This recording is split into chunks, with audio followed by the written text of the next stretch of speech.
Hello everyone who's joined us, and welcome to today's webinar, How to Stop Firefighting and Create Breathing Space to Improve Customer Service.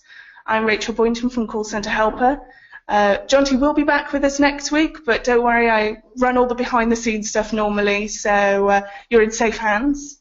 In fact, I hope he's on the thing as we speak. Well, he will be based in Canada. He's dialing in. He should be listening as we speak. Hello, Jonty. Yes. Hope you're having a great holiday. So I want to introduce you to our great panellists, wealth of knowledge. Martin Hill-Wilson from Brain Food Consulting, welcome. Hello everyone, thank you. And Tim Pickard from New Voice Media, welcome as well. Hi. So just to run through, there will be a replay available and slides from all the speakers. They'll be available later on, probably tomorrow morning, as we need to get home to be able to edit it all. Just a reminder that for those of you who haven't joined, we have champagne or chocolates for the best tip or question. Simply write into the chat room #tip for a tip or #question for a question.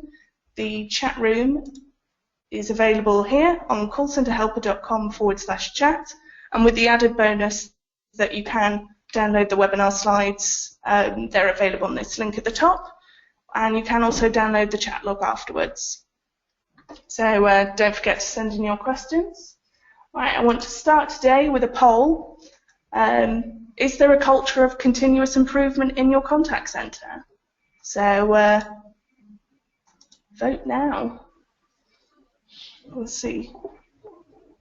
I'm thinking yes. I think most people are going I think, yeah. feel that's the case. So, yep, is your vote for yes then?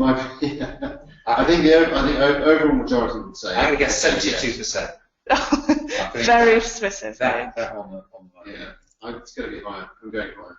Okay, go on. Well, don't have to go. I'm just saying higher. That's a pretty good bet. Shall I close the poll? You go first. Right. I'm going to lose. So the results are 57% say yes, Oh, and 39% say working on it. We've also got 4% saying no. So what was the number saying yes? 50? 57. 57%, so it's 60, right, 60-40. Oh, interesting, okay. Right. Yeah. Right. That's good context, actually. So I want to hand over to Martin and Tim for their first part. Let me hand the metaphorical baton over to you. Yeah. There we go. There we go, share my screen. So, let's check. Is that visible now? It is. Yes. Jolly good. All right. So, hello everyone. This is the title, How to Stop Firefighting and Create Breathing Space to Improve Customer Service. And there is an initial prize, by the way, for anybody that knows what that little Japanese symbol is at the bottom. So it will appear a number of times, and if anybody has guessed that by the end, somebody on Enterprise might actually take a photograph of that and then see if Google can find that. Yeah, anyway, there you go. I'm not going to tell you what it means yet, but it is pertinent to what we are doing today. So here we go. Nice little image just to get our imagination flowing here. Do we ever arrive, I suppose, is another way of putting that question. A contact centre, we were discussing earlier before we started the webinar, and saying, you know, is a call centre rather like an A&E is to a hospital?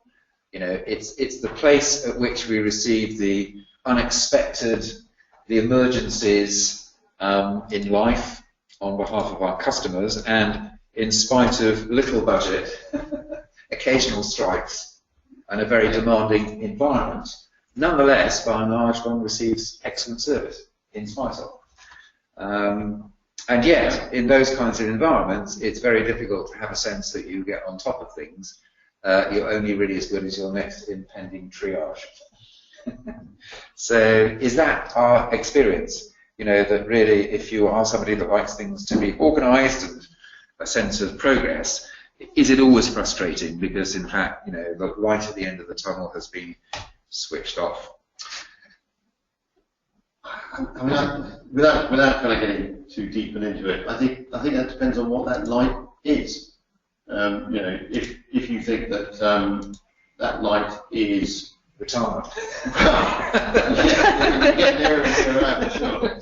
But if that light is, we're gonna fix all these problems so the phones don't ring, that's probably not going to happen. But No. if it's, can we within the realms of craziness, i.e. stay the right side of that in terms of busy, but answer our customers' queries and have our overall improvement rating go up, both internally and externally, that light's it's still there and shining. Well, actually, since you've picked it up, let's frame that. So, what the light at the end of the tunnel really means is the standards of customer service and customer experience that we now need to be aiming for, which is a moving target in today's world. Undoubtedly, customers are inventing new, moving up all the time, yeah. all the time. And hopefully, against that, which we're tracking through voice of the customer or just being aware of it, however we are, we've got a plan that is trying to close that gap. Yeah. And the sense is whether or not the light at the end of that tunnel ever gets closer, yes, or actually we're doing great stuff. 60% of us are doing continuous improvement. However, the speed at which that train is accelerating is faster than our progress. Absolutely. Well, put another way, in terms of customer satisfaction, flat is the new up. That's right. Flat is the new up. I love that. That's very good. Okay, that goes down in today's quotes. That's very good. Flat is the new up. I love that. So actually, here I'm going to raise an issue. Now, by the way, please don't think what I'm about to say is the only solution, but I do want to challenge us at the level of mindset and attitude just for a while. This was a piece of work that I think you did last year, Tim, was it? When we put out a survey? Last year. Yeah, it was with Call Centre Helper actually last September. And this actually got a lot of people. It was about 600 people or something responding to this. This is a popular question anyway. What's in the way of? And there you go, you've got the obvious ones: budget, IT issues, need new tech and all the rest of the stuff. And I think that's a fair enough list, and I think that most of us will go, yeah, that's what's wrong with our situation here. Curiously, actually, the writing the business case is right at the bottom there. But I would like to actually wonder whether or not, just for the sake of this webinar anyway, these are more symptoms of the problem rather than actually being the problem itself. And this is a topic that some of you may have heard me talk about before, but we do seem to suffer as a function in the business more than others do in terms of getting, real attention, real budget, and all the rest of the stuff, relative to digital, relative to marketing, relative to, I don't know, whatever the latest and greatest is in life.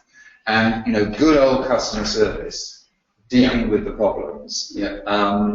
If I look to, let's take that issue, budget and IT issues. I know that most people spend an inordinate amount of time trying to write a business case to persuade procurement that they should have an extra 10 licenses for chat. Now, in the greater scheme of things of satisfying customer experience, it's a bit low level that actually is such a big deal, and yet it is genuinely hard to move things on. And there's still, given today's conversation and sponsorship, it is strange that people are still using very antiquated systems in their contact centres, and yet they are.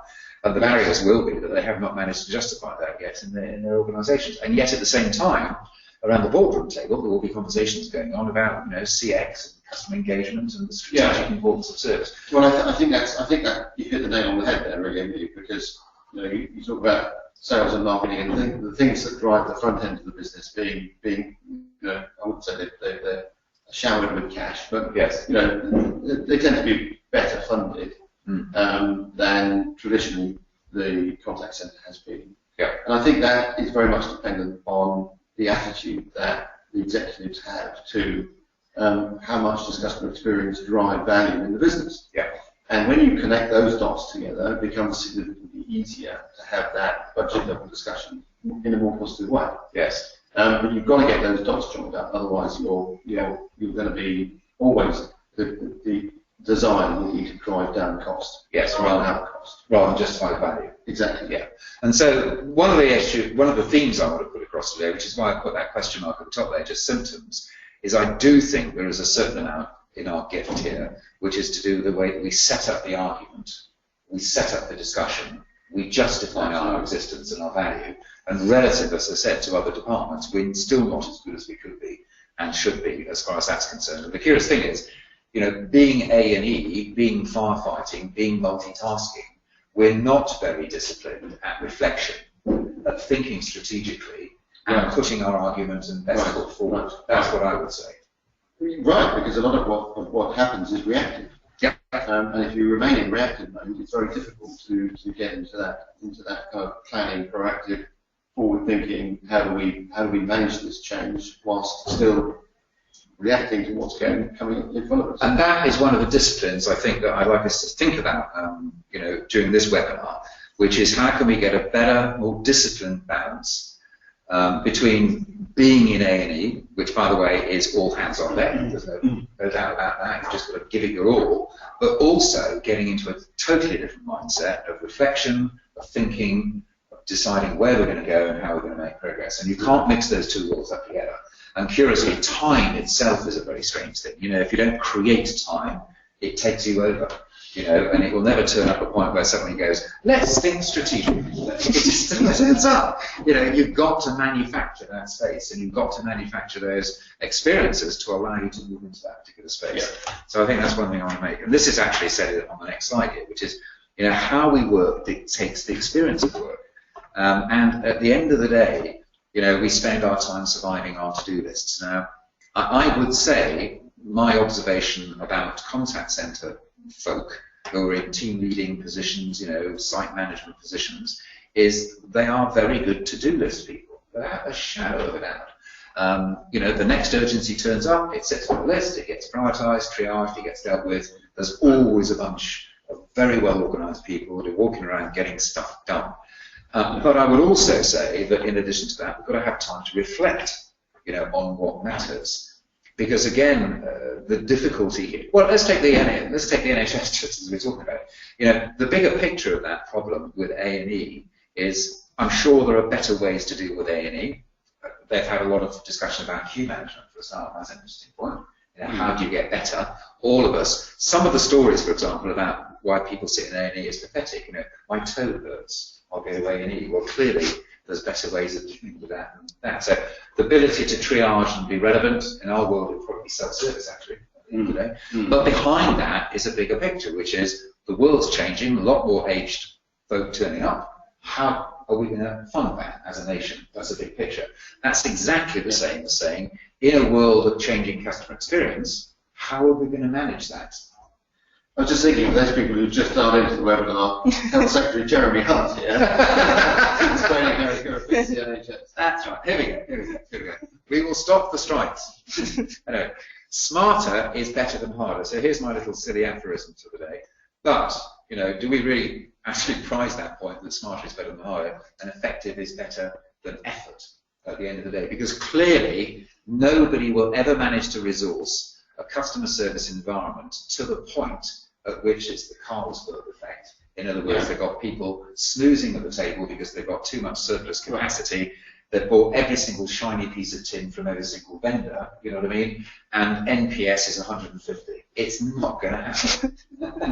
Right? The dreams are made of those. Dreams are made of those things. So clearly, we need a different way of getting about that. And the headline here is, the way that we approach our work, panicky, does dictate the experience of the environment. And guess what? You never create that time to reflect on what matters. You're just always endlessly working on the to-do lists. Yeah. So I put that idea out as a challenge, and I'd like to see the degree to which that resonates with our audience. So here's our question. In terms of less firefighting and more space to move the strategy onwards, which of the four options most closely reflects your view of your team and your particular operation? So is it a question that is just everyday coping? We don't really have a strategy for getting better, and we've got a little diagram on the wall that actually nobody really believes that, and we just get on with every day of seeing what's going on. We've got a strategy, we understand it. We have a briefing from our site director, and the customer service director turns up every quarter or something and tells us that all is good and this is the North Star, but actually we've never got time to do it, it seems, at the end of the day. And when we have those away days, we all seem to cancel them. We've got a session at the quarterly session, but suddenly the performance issues have come up again, and we don't have time to discuss those things. And that's very real. On the other hand, some people go, no, we've got different people focusing on different things, and actually we structure the time in really a very disciplined way, and we spent enough time on operation stuff and enough time on the strategic goals, and we're balanced in that. And flowing from that is, yeah, do you know what? We're changing. And not only that, we're changing as fast as the business needs us to change.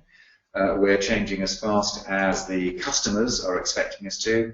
And, you know, we're acing the competition as well. So we're right way down the line there. So are you a 1, 2, 3, or 4 as far as that's concerned? Welcome your views. Fab. So we've now launched the webinar, the poll even. Vote now. Yeah. Well, this is. I mean, it's a great question, and you know, whatever part of business you're in, you're always going to be faced with this question. But I think your A&E analogy is good, because that's a very immediate kind of problem-solving type environment. And I think it probably is very difficult to think of, to think strategically, to think further ahead in order to do that. And it's, you know, it's kind of the run the business, change the business thing. You know, yes. you have to do both. Yeah. If you're going to move forward over time. And you know, I suspect that probably most people are stuck in the 1 and 2 parts of those. Yes. You know, kind of we code every day we understand the strategy, but suddenly have time to get to it. I mean, the first question that you brought in on the continuous improvement, that's really saying, are we in the business of just dealing with it or fixing it? Mm-hmm. You know, and that's a smart thing to do, saying, look, we keep seeing the same problem, for goodness sakes, isn't it time there? Right. Ready for the answer? Right. There we go. Okay. So 21% everyday coping, and we don't really have a strategy. 47% understand the strategy, but we seldom have time. Yes. 23% structure our time for both operational and strategic goals. Very good. Yes. And 9% changing as fast as people, competition, and customers expect us to. Let's hold that on the screen and give everyone a chance to get their phones out and take a picture of it. I'm serious. Take a picture of that and then sit down with the team next week or whenever you've got a chance and say, this is where the industry is at. Okay? And it's a dead interesting snapshot, that, because we do know what we want to do, and that's important. But the thing we're not doing is managing time. Cindy's actually typed in the chat room, except in an emergency situation when firefighters might be necessary, when facing challenges we need to make timely but well thought out responses instead of reacting hastily. Yeah. Which I really like. Yeah. And Andrea said that she's a mix between 2 and 1. We've changed so much, but our problem is outsourcing and managing the relationships. Yeah. So. Yeah, that could be tough. That could be tough as well to make progress. So that's what you're going to say. Good. Thank you for everyone contributing to that. That's very useful. That's very interesting. Yeah. So let's move us on now to this perspective. So probably a lot of us have a sense of we're about to get engulfed in too much to do. I wonder if there's a purport. I wonder how much drinking goes on in context. Well, after hours. Coping. You know, anyway, there we go. Is chocolate, maybe that's, anyway, we won't go there. So there's 2 ways of doing this stuff. There is the business really of, you know, being overwhelmed or trying to do something different. And I have borrowed to some degree from mindfulness, which is, by the way, if you haven't worked it out, that's what that little symbol is. It's a Japanese hieroglyph for mindfulness. And again, I don't know if anybody wants to acknowledge it on the chat, but have you come across that? Have you been offered that as an internal course? Have you noticed that in your life outside, that the word mindfulness is certainly good in bookshops? There's lots of books on mindfulness. And, you know, it's as old as humans, really, in many respects, and sometimes it's had a religious approach and sometimes not. But it is saying to try to get a better balance between things. And again, that little diagram there is quite a nice way of talking about things. I'm a big fan, for example, about getting alignment, you know, between folk, and again, the balance between, you know, left brain and right brain discovery and productivity and results and all that kind of good stuff. And that's quite a nice little visual representation of trying to get the balance between these 2 worlds, you know, moving forward. Andrea said, in yoga, not at work. Ah, there you go. So, interesting. And Elizabeth said, in the USA they teach mindfulness in kindergarten now. This shows how society is changing. Fantastic. Fantastic. And Hannah said our on-site massage company run a mindfulness workshop that we're looking to run early next year. Yeah. So now that's really interesting. By the way, if you've got some experience of that, please elaborate a bit in terms of what you've learned about it, because it comes back to that second slide where I was trying to make the point that as you approach the world, your work, you get a certain reality generated, and if you're not mindful in the way you approach triaging, you can create even more sense of panic and firefighting. And it's really, mindfulness is about knowing how to pick and choose in a deliberate way and trying to get a balance of things. And a lot of it is just to do with observing rather than getting stressed. I suppose the other question I could have put in here, which I didn't do, is how stressful is your job? Yeah. And how long does it take to recover at the end of the day? During the week, how do you cope with all of that? Given the fact that it's the kind of work that it is, how do we deal, with that without it damaging our work-life balance, etc., etc. And again, mindfulness is one of the ways in which people are starting to try and sort of deal with that. Hannah said wine. Wine. I'm with you on that. Works for me too. It works for me too. Absolutely right. So here's our next little question. Please be honest with this one. This is just you. It's not the way the team works. It's just you. So on a given day, what's most true for you? I'm usually able to prioritise what matters, or truth is, I'm often blown off course during the day. So vote now. There's no third option here. I know which one I am. I do as well. I'm not going to confess to it. Oh, it's very close at the moment. Is it? Oh, it's just gone one way. Votes on a postcard? What do you think? I'm very blown off course. I'm pretty Right. confident that that's going to be the reality. We'll give it... And if I'm wrong, by the way, we better hand it over to the audience. Right, we'll close the poll down and share the results. So 62% are often blown off course during the day, and 38% are usually able to prioritise what matters. I wonder if that connects back to the percentage that we're doing continuous improvement or not. Interesting point. Anyway, correlation. there we go. So, thank you for that. That was an honest response. So, 40 of you can continue eating your sandwiches feeling smug, and the rest of us we can see if we can get a little bit better. But is there anything practically we can do? Here's an interesting discussion, which is that obviously as more and more things turn up in our life, in our in-tray, coming in at us, our instinct is, of course, to try and tackle everything at the same time. And indeed, a lot of people consider it to be a badge of honour that they are able to multitask. The whole business that men are a bit too binary to multitask, but women, god damn, they're fantastic at multitasking. They can run multiple lives all at the same time. This is why I love this slide. And it for a while now has been almost, unless you can multitask, you can't possibly make progress in life. And yet, multitasking is now under quite proper observation and indeed criticism for its impact on us. And there's a lot of evidence. If you go on YouTube, I am interested in this topic of this on attention and listening.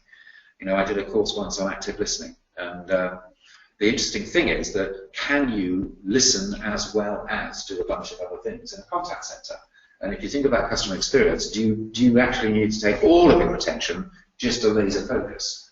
And to my mind, the answer is you need to devote all of that attention to getting what somebody else is saying. And yet, contact center environment with your team leader talking in your ear, somebody distracting you next door, there's always a lot of visual and stuff going on in the environment. How much are we really concentrating on listening to what the customer wants, particularly if that call sounds just like the last 96 that we've taken? And that might be one of the reasons why customers don't feel very well listened to in that environment. And here's some of the evidence that if we do try to multitask, it's counterproductive. We're not as productive, literally. It takes us longer to get stuff done, and we make more errors. And if you want to go and do the YouTube and go and see the neurological answers to that, you can see the brain being stressed, and you can prove but we're not, in fact, wired up to do that. And I think there's another thing here. Yes, they go. Multitasking is like asbestos to the brain. Our brains are not wired to do more than one task at the same time. And when you believe you're multitasking, your brain is actually switching very quickly from one task to the other. And multitasking causes brain fatigue and reduces productivity and accuracy. It also causes a build-up of a stress hormone, cortisol. So I think it's not dissimilar from like over-revving an engine. Yeah, well, it would appear to be that kind of thing, wouldn't it? Yeah. So that's one thing, which is our instinct when we've got a lot of things on, is to multitask. The evidence says that's not the smartest way to do stuff. The next thing to do is coming on from that, of course, is focus on single tasks. That's the flip side of that observation. Now, this is an interesting world because right now, in this room that we're in, we are in a single task, which is a webinar. We've closed our door, we've turned our phones off. Yeah, we're very focused. Tim is not likely to be interrupted by anybody else, but as soon as he's out of the room, he's bound to be. I will turn my phone on again, I'll be distracted with all my emails and all the rest of the stuff. Yeah. And I'm back into that world again. And yet, we know, if we think about it, that single focus is that much more productive. And here's a stat. Again, you can take a photograph of this. It takes you 25 minutes on average to resume a task after being interrupted. We know that. Isn't it hard to get back into the groove again? Yeah. A particular thing. Now, again, one of the reasons I personally don't like doing workshops on site, or one of the reasons is, there's always somebody knocking on the door trying to take one of the people out of the room for a good emergency, a good bit of A&E. Yeah. But, you know, as soon as they've come back into the room, the body's there, but the brain isn't there. It's still processing the problem they've got, which is why I like to do off-site stuff. You know, just turn your phones, chuck them in, and let's concentrate on getting to a different space. So I'm talking about discipline here. I'm talking about, you know, what works, but it's very difficult to do if you subject yourself to that. So here's some practical tips about getting stuff done. The man of the moment, or one of them anyway, represents this attitude probably better than most of us. Here's something for you to consider for yourself. Admire outcomes, despise excuses for not getting there. And just to share on a personal basis, I do, you know, I presentation today, I write quite a lot of white papers, I write posts and all that kind of stuff, and it's generally me doing my thing.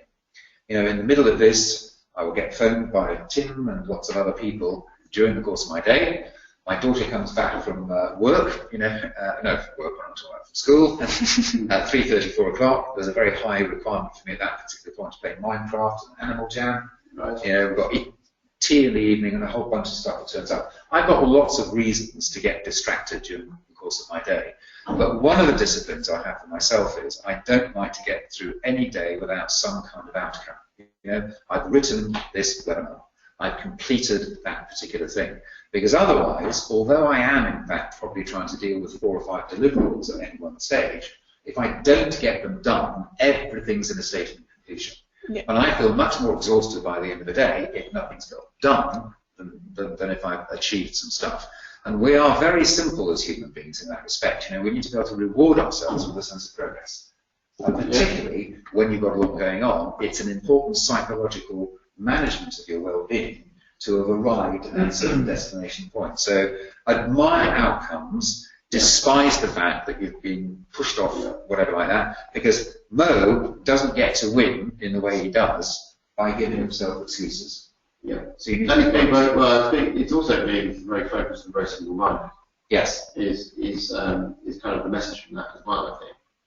And it's similar to the one from the 2012 Olympics with the British rowing team. Yeah. When they were putting their campaign together, they had a rule that any question they wanted to ask, or any suggestion they had to say, will it make the boat go faster? Ah. So everything was framed in, will it make the boat go faster? And if it didn't, we'll park that for the moment. Thank you very much. Great idea. But that's what we're here to do. We're here to make the boat go faster. I heard an equivalent of that very well said on Friday with a lady talking about customer experience management.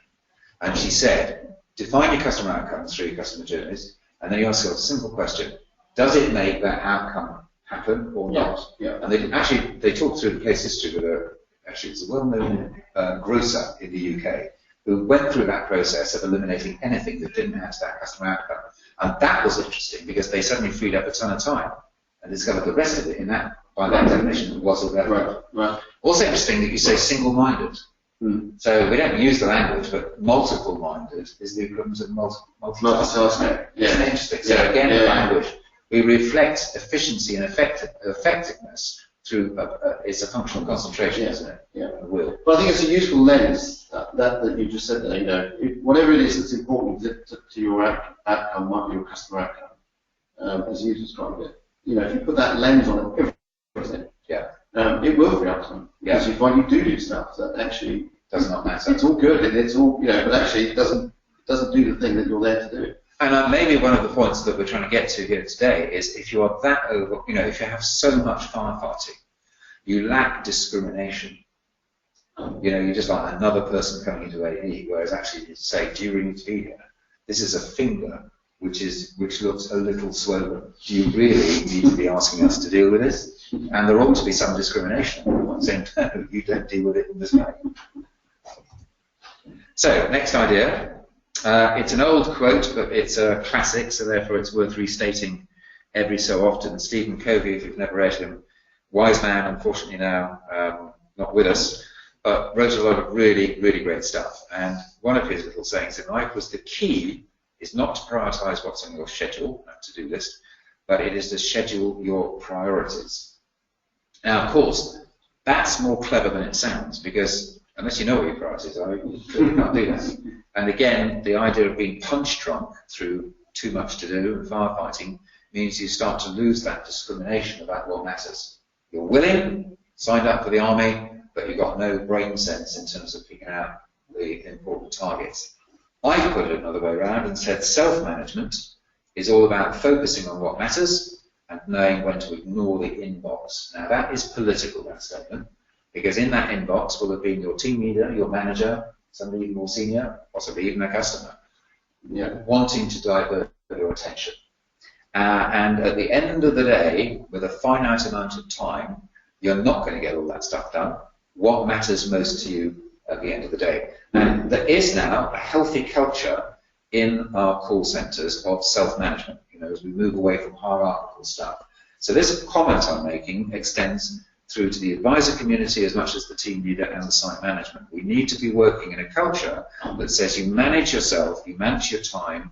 We are also going to help you recognize what matters, and then giving you the freedom to actually get to an important deliverable by the end of the day. And if you want that written out in more detail, I've now invented for you a new habit. This is you looking in the mirror, telling yourself what you should be doing, and it's a little 5-point, 6-point process that you should do. So, first and foremost, by the way, and it links back to our first poll, was it the second one which said most of us do know our objectives, but we haven't got the time to do it?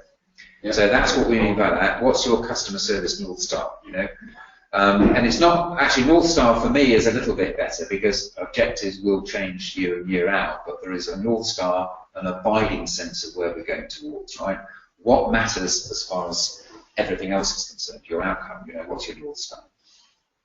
And then, that big idea, you link back to what's on your schedule today. And actually, you've said it already, Tim, really. What contributes towards me getting further towards that North Star and taking us forward as far as that's concerned? And what would look useful in terms of getting somewhere by the end of just today? So by 5 o'clock today, what's a useful achievement relative to a meaningful contribution that will have added something to the North Star? And, minute by minute by minute, or reviewing your list of impossible things to achieve today, am I about to waste time on this stuff? Or am I going to make time for a relevant outcome? If you look at a lot of senior people's diaries, they don't have a free gap in their diary until February next year. Mm-hmm. Their PAs have stitched them up with a whole bunch of meetings, and all they do is they walk from boardroom to boardroom with presentations written up in PowerPoint, making 15-minute decisions. And every so often, well, it's the other thing around, isn't it? There's a story about inboxes and email. which is if you chuck everything away, the stuff that comes back at you is probably the stuff you need to deal with. Now, it's not an ideal way of doing product management, but it does tell you how much irrelevancy comes in at you on a given day. And then, this is the litmus test for us as human beings, because we are outcome orientated. You know, we want to make a difference. We don't like being pushed pillar to post. At the end of play, how do I feel? Do I feel energized, or do I need to go and drink wine? And that's a very good measure as to whether or not you have been blown off course, or whether or not you've managed to do something that you feel is meaningful, relevant, and you feel good about your contribution. And if you have gotten sucked into stuff, then we learn from that, and you say, what sucked in my energy that is not going to manage to suck in me tomorrow? Yeah. And if you get into that habit, you know, you might need to write that out. You might need to talk to yourself, you know, in the loo in the morning before you get on with stuff. But it's all about mindfulness at the end of the day, and trying to stick to that set of standards to drive through an outcome. And that's you tacking into the wind, if you want, and sailing the North Star course, as opposed to being blown off and just allowing the day to take your time and your energy, and you will not feel good about yourself at the end of the day. So that's how effective human beings go through that process. They might not look in the mirror after a while because the habit is well established and they do it more instinctively, but breaking that down, that's the kind of mindset questioning that you need to go through. So that's all to do with attitude. The other thing to do is, of course, to talk about things that are short-term wins relative to the bigger picture of being in the contact centre. I think when we first did our practice run with John T, I think John T had volunteered things like multitasking. Yeah. As one of the ideas that had come up, and that's actually a pretty cool idea. You know, the idea that you get a better return from your folk, and if you can get more things done with less people, then somewhere in the equation of life, you've got some free discretionary time popping up there. Is it because we want to change metrics? You know, this whole discussion we've had for a good couple of years now, moving away from AHT to other more customer-centric metrics. Is that a way to get a change of focus and to be more effective? I can tell you one of the things that I know a council did was to, believe it or not, they had clocks on the table. Their obsession with AHT and resource was such that they did that. And all they were really doing was getting people to go into new queues. So actually they didn't make any progress at all. Just by killing the AHT, they suddenly started achieving really high levels of first-time resolution with no extra staff whatsoever, just a change of focus, change of metrics. Improve recruitment. Now that might sound silly, but again, I can think of a contact centre, 600-seater, that had a 60% attrition every year. And that's a lot of people to feed. And a well-known recruitment agency, good classy one. You know, if you're in a recruitment business and you've got that level of demand, you're probably not going to give you the best people. It's clear. They just suck up an awesome amount of decent folk. And so the company concerned was doing the P&Q and said, enough is enough on this. The money's stupid, and we're not ever going to be able to deliver good quality. Yeah. And they took it down just by focusing on that simple idea of re-engineering what the profile was, the way they took people through, and the way they looked after and onboarded them. They took it down to 15%. And they saved themselves a heck of a lot of money. Yeah.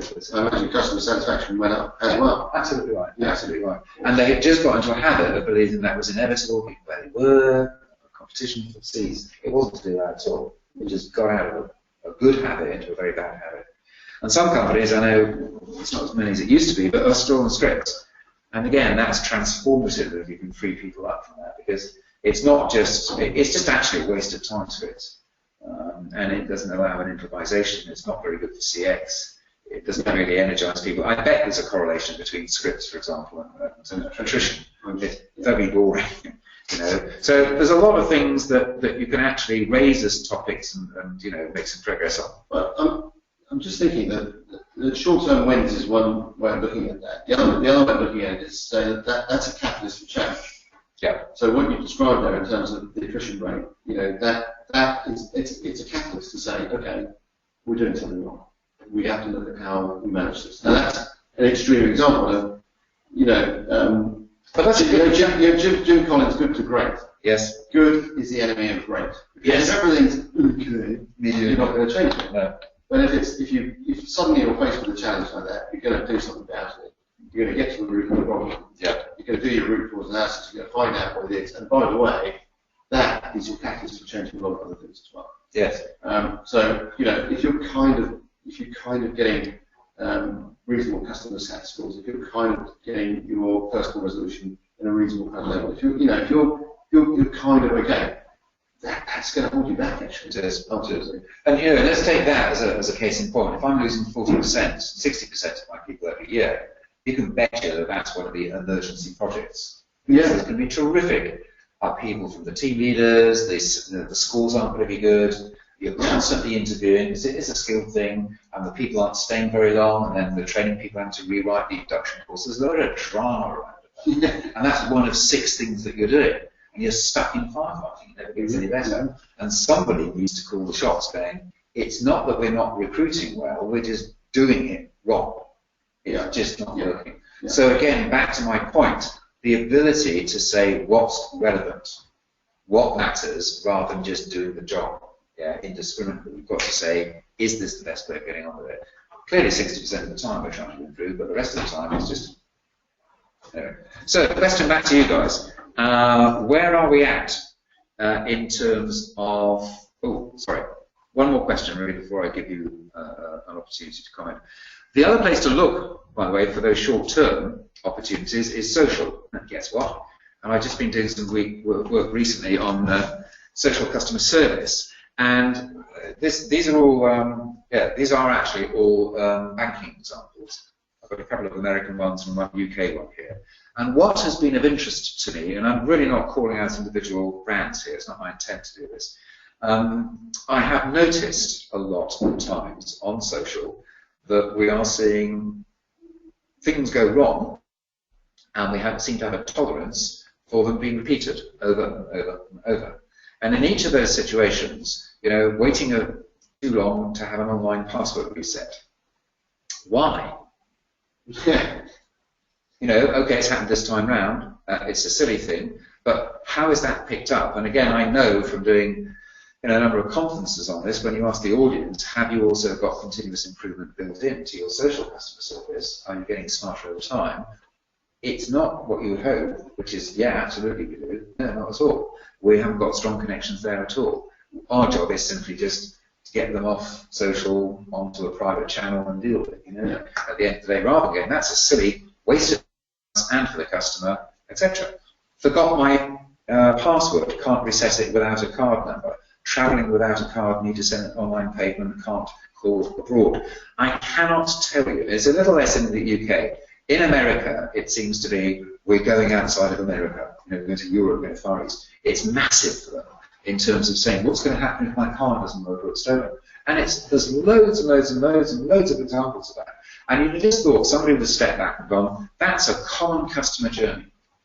How can we make it easier than getting them to phone a very expensive telephone number or not giving them an easy way to get that sorted 24/7? It just seems silly that problem keeps popping up. Card stolen, waiting 2 days, on holiday. I mean, well, I've made that bit up for the on holiday, but again, that's quite common.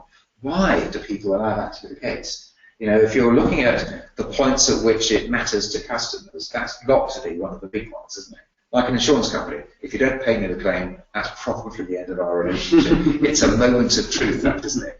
And they're all moments of truth. So I'm saying back to the point about where are some of those short-term wins, go and have a look at your social, you know, and say other things that keep repeating that we should really take off the table and get fixed at the end of the day, because they're just, you know, silly escalations. So anyway, that's enough of our ideas. Anything that you could share for the benefit of everybody else in the audience in terms of things that maybe you've done in the last, what, 12 months, 18 months, that you've really proud of? It's worked. You know, it's actually, you might have forgotten it now, but it did stop a whole bunch of silly stuff, or it has improved things. You know, that again, you could say to other people, have a crack at that. That would be worth having a go at. Yeah. So I'll give you a bit of something. This is obviously comments on the chat. So Cindy had a great comment about when you do put out a fire, you need to investigate what caused the fire, determine what you can do to avoid the sparks escalating to a fire in the future. Well done. Yeah. So yeah, no, absolutely. So that's about continuous improvement, looking at how you're dealing with things and then trying to fix them. Well, for me also, it's about a discipline. Who does that? Because that person that put the fire up is then going to put the next fire up. Have you got somebody behind that that says, you know, yeah, or do you give that individual who did it time then to complete the loop? right, right. Well, the next comment is connected, which is training demand. This is the biggest issue contact centers face. Absolutely. We wouldn't exist otherwise. Well, you see, a successful call center actively decreases contact. Well, yes. But In one sense of the definition. Yes, but the whole failure demand thing is interesting because you have to create the circle, don't you, in terms of, you know, trying to fix the failure demand. In other words, you know, product A has some deficiency or some bug or whatever, you know, and that creates that failure demand. Yeah. You then go back and go, by the way, guys, we're getting 80% of our calls on this, and you need to go fix it. Yes. Or put something on the website that says, if you're doing this, here's the simple fix, one line. Yeah. You know, so you're trying and problem solve at the same time. So, you know, making sure that you don't get that failure demand. Well, and then let's take that as an example. You know, the bigger problem is every single time you're using this agile process, we're getting problems. And it might be agile, but it's sloppy. So can we not get you to fundamentally fix the way you're building the product so we don't get that stuff occurring later? Yeah. I'm going to defend agile a little bit here. I'll just take that as an example. Right, okay. You know, I think with I mean, proper testing prior to release, agile can be, you know, and is a very effective way of doing things. So I'm very happy to swap that out for anything else we've got, which is like marketing, setting out. Be careful. Sorry, I've got you. You get it twice. Get you twice an hour. What did they say about stopping digging? Yeah, I will. So some answers that we've had, Yashin has said, we've instigated a reactivity forum across the business to call other areas to account and solve repetitive issues for the future. Love it. What's it called? Reactivity? Yes, a reactivity forum. Love that. Love that, yes. And Samantha said, implementing tools to stop fires from occurring was a big win for us. Tell more about that. Yeah, okay. Exactly what that looks like. Yep, Samantha, we want some more information. Please. Nick said, when we had a peak period for a few weeks back, asked all of the management team to jump on the phones for 20 minutes to cover the agents while they took an extra break and de-stress. They then come back motivated and appreciate the fact we were thinking and willing to muck it in. That's good. Yeah, that's great. That's great. Cindy said, we've used the monitors in the call centre that usually display call volumes to communicate quick information to reps. Yeah. Samantha's typing. Good. No pressure. Good. That's great.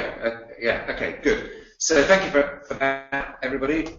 That completes the little section called getting small stuff done. Right. Now we're going into big stuff, and this is what I would say much more foundation, more difficult to organise. You can't just fit this into a one-off monthly meeting stuff. You really need to do stuff in a different way. And I've given you 3 ideas here. One is change the space to change the mindset. And I mean that physically. Don't try to do some of this work in the middle of a busy operating environment. You will not succeed. If you learn, of course, you're just not in the right mindset. Yeah. And there's not enough discipline on that. And please don't go, we haven't got budget to. If you need to go outside just in the bus shelter, do it there, but that's pretty pathetic. Just go into another room, another place, so you're not going to get distracted. Also, there's a discipline around of this, which you see in all sorts of examples in life. It's best to go deep on a single thing, because if you do that, you keep going through the layers of the onion until eventually you go to the aha point, where you actually get a real innovative insight into why it's happening or how you could do something differently. If you're trying to boil the ocean with all the problems, you tend to get a very surface approach to life and just get sticky faster. Yeah, minds work much better when you have to concentrate on a single point and get deep into them. And then the other thing is that, you know, if you are a site director, listening to this kind of conversation, you've just got to allocate resource and time, or as an individual team leader, you've got to resource your week in a way that you spend as much time fixing stuff as well as coping, because otherwise coping will never go away, you know what I mean? You never move the agenda upwards. So those 3 things, and let me give you some examples about how they work in practice. Now, some of you may have heard about this program that I've been running, some of you may not, but I wanted to share it from the point of view of the way it works. This is the P&Q, and it's all about changing the way in which we approach performance and quality in the contact centres. And it sort of evolved organically, but we've come up with an approach that has really, really worked well. So the first thing is, the deal is it's off-site. You do not get to do this, and everyone comes to either London or Bristol or whatever like that. That's the first point. The second point is it's not just one session. Because the trouble with one session interventions is everyone gets excited in the room, you write the notes up, you put them across email, nobody manages to tackle it. Yeah. You need to give yourself enough time to focus on something that you're going to win. And what's been interesting, I still don't understand how this works, to be honest with you. I tackle a topic, we go deep on one topic, as you can see there on the question marks, and the folk get into the whole detail of that, they go away, and they do test and learn in between, and funnily enough, by the end of the 6 months, that has produced change. I'm actually not directing them to do the do, I'm just directing them to understand the exam question, to replan. And yet most of them have implemented most of the recommendations. And it's just the continuity of doing it in a sustained way over the period of time. And the last thing I would say is, if you are going to put a project together like that, make sure you've got some consistency of people. I've just done some projects recently where I think I've had everybody swapped out. And it just does not work. You've got the notes, but nobody's anchored in terms of participating. So get those conditions up and running, and then using that approach, there you go. 4-6 box framework, I don't really care what it is. Agree where you want to get to, then break it down into these topics, schedule your offsites religiously, yes, agree house rules on making sure that events happen, you don't get distracted, and that's how you can break stuff down. Yeah, I think that's absolutely right. I mean, we had this conversation earlier on about how do you get this stuff done, you need to understand where you're trying to get to, obviously, and you need to have kind of markers or waypoints on the way. So it's the kind of the eating the elephant thing. You can't eat it all at once. You've got to break it down into bite-sized chunks. Yeah. You've got to have your task force in terms of how do I take this away from the day-to-day. So offsite, core team. Very focused on getting those things done, but also understanding that if I don't get this done, what's the impact of that? Because the impact of the day-to-day, I didn't make that call, I didn't take that call, I didn't do that very well, is immediate. Yes. The impact of a 12-month project of a week or two slippage, you can't notice it. No. And that's the challenge, is that a week slips, 2 weeks slips, a month slips, all of a sudden it's a crisis. You've got a problem. But you don't realise it until it's too late. So by breaking it down into those individual elements and then going, this is coming out, it's a deadline, we have to make it, and creating those kind of critical points in a big project it's the only way to do it. Yeah. And then you get quality outcomes. So just to share a few of those, here's 3 of the people who participated recently. I go for L&D and British Gas. The kind of outcome, this is actually the I Go For folk, and all I'm showing you here is they've visualised the journey they've been on, where they've come from, where they want to get to. That's all good stuff. People can understand that and participate. The middle bit you can't quite see there is their mission statement, on quality, and the old one. And then all the stuff at the bottom is the detail, reworking out of the systems, the processes, the policies, and the ways of interaction. A proper integrated deliverable, if you're looking for that. It's a sort of an infographic thrown onto the wall. Yeah, and it's another thing when we do it on the day, by the way, everyone's produced one of those. So we're very fantastic, really easy to participate in. L&D, now this is more significant than you might realise. All financial service companies are very, very heavily under the cosh on compliance, FCA, all that kind of good stuff. Right? At the end of the day, where they'd worked to was, over the 6 months, rebuild a relationship with compliance, which had always been no. And they actually kept arguing, we've got compliance, but we've also got customer experience that we're trying to balance out here. And the net result was, by building trust, they chilled out and rebuilt that relationship. And they said, we trust you, actually, to do what's right. We're not going to keep on that short leash. And this was their rebranding, that they don't do quality assurance anymore. What they now do is coaching and development. Right. fantastic cultural change that happened in the business. Right, we're fantastic result there. And then at British Gas, even more marvellous, they had a very interesting thing, which was to say, we trust the advisors to do the right thing. And they built a very simple feedback loop. At the end of the call, the advisor could say, did I manage to do the right thing for the customer or not? And they tracked the ones that they could not do, and that's what let down means. And they reduced the amount of times they felt they had let people down because they identified things that did not work, and they got a feedback. And do you know what? Isn't there a curious connection between letting let down and the reduction in complaints? Yeah, no, it's very similar. And that was achieved in a 2-month period as soon as they launched that thing. Very, very simple. So again, all of them very effective, and that translated into money, which I won't show in a couple of contexts, but it was just really fantastically effective. So again, running big things like that, the capability is sitting in your teams if you structure it in a way that their imagination is allowed to come out rather than being squished, as far as that's concerned. So just to sort of start to summarise some of the learnings there from this, there is a real benefit, whatever you want to call it, to considering how you use your energy, how you use your resource, and let's use mindfulness to summarise that. There are some disciplines with it. And I would strongly suggest that A&E will always be part of our life. You know, that's what we're there for, to help our customers. We should embed it into our service culture so we're more mindful about how we're using that and we don't get suckered so often. So there's less firefighting, there's much more relevant work that goes on. The other thing I would say is I still feel as an industry that we are far too much stuck in our box.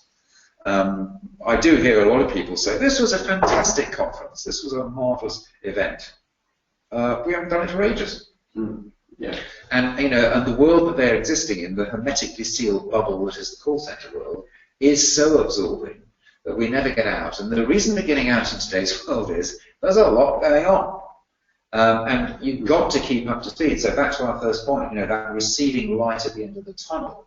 You only start to recognise where that customer's going through the voice of the customer, but also going out to conferences, listening to other companies that have made progress and are now doing things. It's a shockingly interesting world right now. And contact centres are not going to survive just by doing the same old, same old.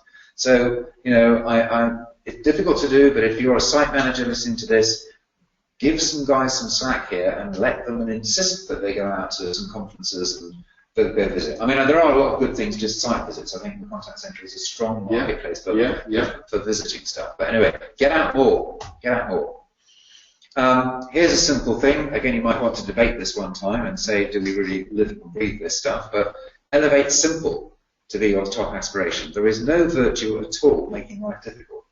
There is no virtue at all working till 10 o'clock at night. You know, there's no virtue to do any of those things at the end of the day. And I will tell you something, when I write my blog posts, you know, simple is the last thing that happens. What it begins with is a lot of words, and it's complicated and not well communicated. And it's the process of editing and working hard to make things simple. So it's a real art form to make things look simple, and a contact centre that is busy but looks serene is a work of art. All right, so there you go. And there you go. Here's a good philosophy, which I wish I lived my own life by in terms of my attic. But chuck out more than you take on. How about that as a management team? You actively chuck out old stuff that you don't need. Put it the other way around. How many reports do you currently still subscribe to on your email that you never open and you chuck in the bin? There's a good practical. Yeah, well, there's a start. There's a starting, as far as that's concerned. And in order to get those sessions that are all about the future, all about making progress, you just got to say to yourself, I do not care if it is the chief executive that demands our time today, it's sacred. That's it. Anything else. And nothing trumps those events. Now, that's a very brave thing to do. There's politics involved in that. I understand that point. But if you want to stay on and make sure you make progress, it is about knowing that you prioritise what matters and schedule your priorities rather than the other way around in life. So that's the kind of advice, and I think we've probably reached, there you go, there's your bottom line. You know, you don't get it right necessarily first time, you have to keep adapting, you have to keep going on. But really, to get over firefighting as a summary, it's about your intent. to have it work in a different way. You know, and it's a question of bending the universe to your will in some respects, and making sure that you can tackle the things that you know matter, given your service mission, and that you make real progress on that. And if you can work in that kind of way as a team, that's how you develop the Mo Farah type outcomes in life, by being unreasonable with yourself and with your team. And curiously enough, that is less effortful than the other way around. Right, I think we've got time for a few tips and questions, so we'll speed our way through. Hannah's asked, we're just starting to look at failure demand, as we believe this is the biggest cause of non-value contact that causes unnecessary work. Yes. Does anyone else agree? Yes? Total. Yeah, absolutely. Make that your mission. Absolutely right. There you go. We've had a tip, also from Hannah. Have a quiet space where colleagues can go to relax and reflect when they feel stressed or have a difficult customer on the phone. It's Yes. important to be aware of people's emotional states and react to these early to avoid workplace stress. Good observation. Yeah. We've had an opinion from Elizabeth. I'm here with my supervisor. It's much easier for me to prioritise since I can shut my door, but my supervisors in cubicles have a much harder time. Yeah. Yeah, that's true. Stephen said, I used to work in a big outsourced call centre and it was constantly blown off course in a much smaller support team, and it's much easier to focus. Yeah. Right, we've had a question in from Elizabeth. What are the ways you've found to help your supervisors focus when they're on the floor in cubicles? Well, I mean, one thing is, when you're out there in the A&E environment, it is really difficult to do that. So maybe there's a discipline that says 2 times a day, we just call them all in. You know, we call them into a different vibe and say, right, we've got another 4 hours on shift. What matters here? You know, refocus, re-energize. Yeah, I mean, we do huddles in contact centres, but maybe the huddles are often used just for another brief, you know, another thing to sit in our entry. Maybe we should actually use the huddles for the other thing, which is what we need to strip out that we're tackling that doesn't make a difference. What are we trying to get to by the end of the day? You know, what's the ideal outcome that we're looking for? Just keep refocusing. And I do think site managers or whoever's in that team, that is one of the key things today. Is my team doing the stuff that makes a difference and makes them? And the other barometer I'd like to say to people is, look at the faces of people leaving at the end of the day. We used to have something back in Merchants, you know, which is a thing called the 515 report, and basically we said, how do we feel at the end of the day? It's a great discipline. If you feel energized, you've probably been productive in the right way. If you feel exhausted, it's been one of those days. Fab. And we'll finish on John saying, be mindful of what goes wrong, but celebrate what goes right. Absolutely. Which I really like. Very good. So unfortunately we reached the top of the hour. So in 1 or 2 words, what did you like best about the webinar? If you put that in the chat room. There will be a replay and slides of today's webinar. It will probably be online tomorrow morning, so don't panic. We're back next week for revolutionising quality monitoring with interactions analytics. And I just want to thank both our speakers today. Martin Hill-Wilson, thank you very much. Pleasure. And Tim Pickard, thank you very much for everything. And thank you very much from me. Goodbye.